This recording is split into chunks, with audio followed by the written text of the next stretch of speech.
Pessoal, bom dia, paz do Senhor. Eu peço que você curta esse vídeo, se inscreva no canal e que o Senhor possa uma vez mais falar conosco nessa manhã. E o texto que eu vou deixar por base, eu não vou nem fazer a leitura porque o texto é um pouquinho longo, né? Mas está ali em Neemias capítulo 2, no versículo 4 até o 8, mais ou menos. Neemias, ele coloca no seu coração, o Senhor, na verdade, colocou no coração dele o desejo de ele restaurar a cidade, sua cidade natal, Jerusalém. Estava totalmente arruinada, destruída. E ele vai até o rei, que era um rei estrangeiro, e ele pede ali alguns recursos, alguns meios para que ele pudesse restaurar a cidade. Basicamente, quando ele chega na presença do rei e Neemias, ele sabia do estado de Jerusalém, e ele foi tomado por um profundo desejo de reconstruir aquela cidade. Então, quando eu vejo esses três pedidos de Neemias, eu vejo que toda a obra de reconstrução na nossa vida, toda a obra de restauração, e deve ser iniciada em qualquer área da nossa vida, ela precisa dessas três coisas. São três coisas que servem como uma base de uma reconstrução em Deus. E Neemias, ele vira para o rei e ele fala: deixa-me ir. Foi o primeiro pedido, porque ele, ali como um serviçal do rei, ficava a critério do desejo do rei, ele ir ou não. O rei poderia não deixar. Então, o primeiro pedido de Neemias foi esse: deixa-me ir até Jerusalém. Então, o desejo dele, ele tinha que convergir, ele tinha que ir de encontro ao desejo do rei de permitir. E ele pede: por favor, deixa-me ir. É basicamente esse o pedido dele. E o segundo pedido foi: dá-me cartas. Ele pede cartas porque eram necessárias essas cartas. Ele tinha que atravessar vários territórios. Era um reino muito grande.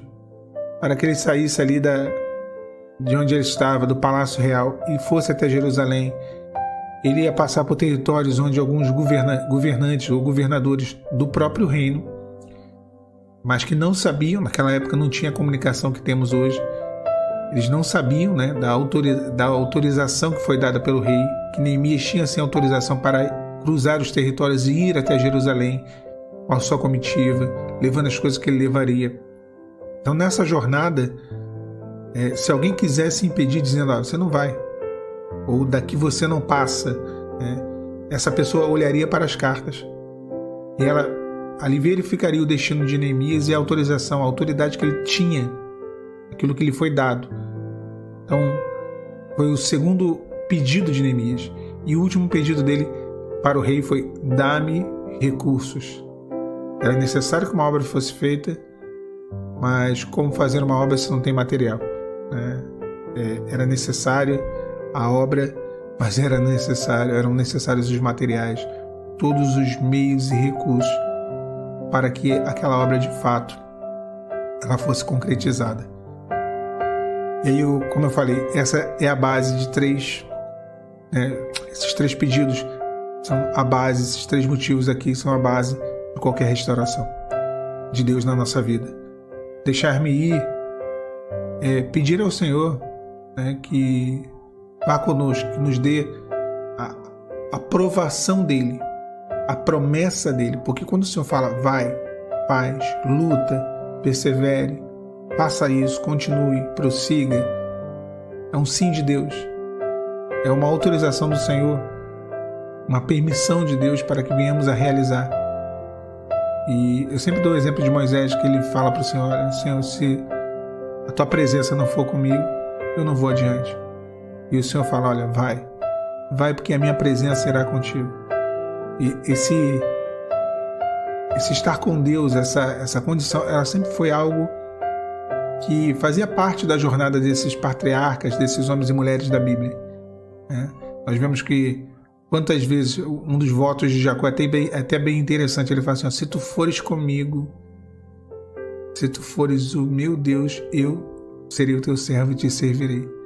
Porque até aquele momento ele conhecia o Deus do seu pai Isaac, o Deus do seu avô Abraão, mas ele queria viver a experiência dele.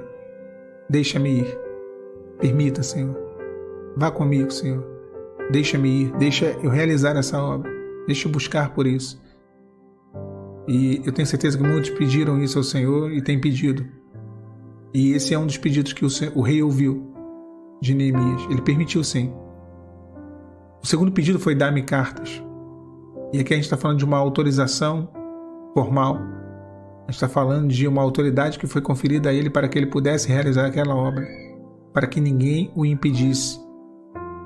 Deus te dá condições de realizar essa obra e autoridade no mundo espiritual, para que ninguém possa te parar, para que ninguém possa te impedir, para que ninguém possa inviabilizar essa restauração, essa obra que Deus tem feito na sua vida.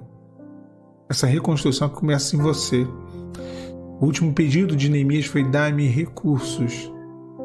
Porque não tem como realizar uma obra se ele não tivesse ali os recursos, os meios. E o rei deu.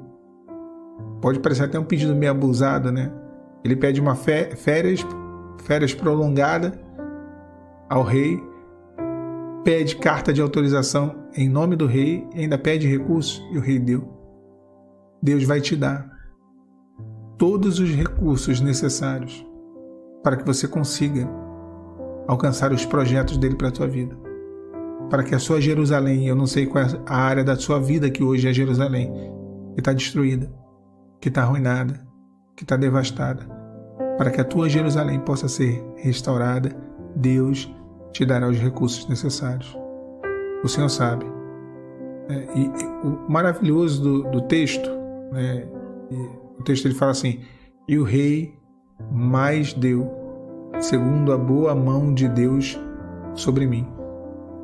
Isso é maravilhoso, ouvir que o texto, é claro que ele tem um sentido poético e profético, ele vai além, né, dessa compreensão de Neemias e o rei da época, mas o Senhor Jesus ele nos dá muito mais do que pedimos ou pensamos. Ele quer ir, eu deixo, eu te habilito, eu te autorizo, entra na terra da promessa, receba o teu milagre. É o que o Senhor ele promete, ele nos dá condições e ele nos dá além do que pedimos, além daquilo que pensamos. Então, mais o rei deu, segundo a boa mão de Deus que havia sobre mim. Mais o Senhor tem para te dar, do que o homem até. Mais tem o Senhor para te dar. O Senhor gerará meios, o Senhor possibilitará, o Senhor te dará recursos para que essa boa obra de reconstrução da sua vida ela tenha o seu início, o seu meio e o seu fim. E é um projeto de Deus, como era um projeto do Senhor. Foi o Senhor quem colocou no coração de Neemias o desejo de reconstruir. Deus é quem opera em nós o querer e o efetuar. E foi o Senhor quem colocou no seu coração esse desejo. Às vezes nós queremos: Senhor, será que eu tenho promessa? Não tenho promessa? Eu queria ouvir do Senhor. Se você fizer uma análise rápida, como o Senhor tem te conduzido, o que o Senhor tem te colocado no seu coração, o meio que Ele tem te inserido, vamos dizer assim, de propósito e busca, isso por si só já é uma resposta, porque Ele é quem coloca em nós o desejo. Às vezes nós queremos ouvir, né, alguma coisa, a gente quer ver um anjo vindo do céu voando e falando assim: olha, eu quero que tu faça isso. Deus já está te levando a esse cenário. O Senhor, você está aqui nessa manhã ouvindo essa mensagem, não é algo aleatório, à toa, uma coincidência. Então, os caminhos que o Senhor vai nos conduzindo e aquilo que Ele coloca no nosso coração, isso por si só já é uma resposta. E foi dessa forma. Neemias não teve anjo, não teve ninguém rodando para vir falar com ele, não teve nada disso. O Senhor colocou no coração dele o desejo. Ele orou e a palavra fala que então entendi que o Senhor falara comigo. Ele entendeu claramente através dessa certeza que havia no coração dele de reconstruir a cidade de Jerusalém. Que Deus te abençoe, meu irmão. A paz do Senhor Jesus.